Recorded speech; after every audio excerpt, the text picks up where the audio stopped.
Hello students!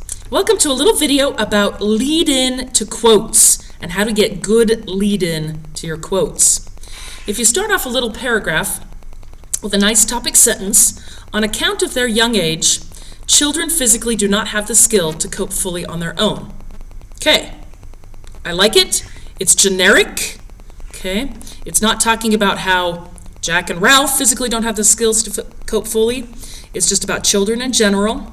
And then you're going to use Jack and Ralph and Simon and all those other kids to prove that point, to back it up. You know, in Lord of the Flies, it demonstrates that they try and build a shelter, it falls apart. Therefore, they just physically can't do it. Bam, you've got proof to back that up, okay? So to get your proof, you can either paraphrase a bit of the book and then discuss how it backs up that topic, or of course, you can put in quotes. So how about this one, where they started out with a nice topic sentence, on account of their young age, children physically do not have the skill to cope fully on their own. A contraption of palm trunks and leaves, a rude shelter, and it seemed very near to falling down. Well, that's not graceful. That's awkward. Okay? Mrs. Bucaria calls these things drive-by quotes. A quote has just been shoved into the paper, boom, boom, boom, boom, boom, with no rhyme or reason. It doesn't connect. Okay? I kind of like to call them an orphan quote. You know, poor lonely orphan, this little quote is all by itself. Nobody loves it. Nobody wants to connect to it. Poor thing. Okay? It needs an introduction. What is the context in which that quote took place? Okay? So over here, I've got two main points, two main takeaways. Point one is, why don't you make sure that you establish the context for that quote. So to fix this one, we could say something like, for example, when Ralph and Simon, basically, and the other boys, try to construct shelters, one of them turns out to be, quote, a contraption of palm trunks and leaves that seems near to falling down. Okay, I reminded the reader about where this quote occurs in the story. I reminded who were the main characters and what the action was, and then the quote makes a whole lot more sense. Okay? And then, once you've got your nice piece of textual evidence, the quote or some paraphrasing about what was in the book, then you need to talk about why that quote backs up the point. We do that with commentary. This reveals, you know, the fact that the shelter was falling down. This, I'm going to add a word here. I don't really like, you know, this reveals or this shows. What if we added in something like this falling apart contraption. This falling apart contraption reveals how the boys weren't strong enough to handle building a sturdy shelter, and this physical immaturity helped lead to their society falling apart. And there it is. There's your key main idea again that backs up your topic sentence. Very repetitive, and I like it. Okay.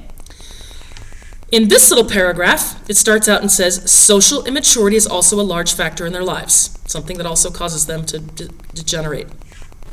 For example, the author states, choose him with the trumpet thing. Okay, it's better than having an orphan quote with no context, but it's not very good. It's not very graceful. Okay? Again, we need some context. Where does that happen? Okay? Now, another thing you can do besides, you know, in addition to establishing context, what I really, really like to see happen is for writers to pick up some key words, like social immaturity, and repeat them so that you have continuity, you have graceful coherence between your sentences. So I'm going to go ahead and write that down over here. My point two is maybe pick up key words from what you talked about before to kind of lead into your next point. Now, this little paragraph here is the same as this thing. So I'm going to move down here and show you how that might be done. Social immaturity is also a large factor in their lives. This social immaturity, picked up the key word, is demonstrated when the boys try to choose a leader and one child says, choose him with the trumpet thing.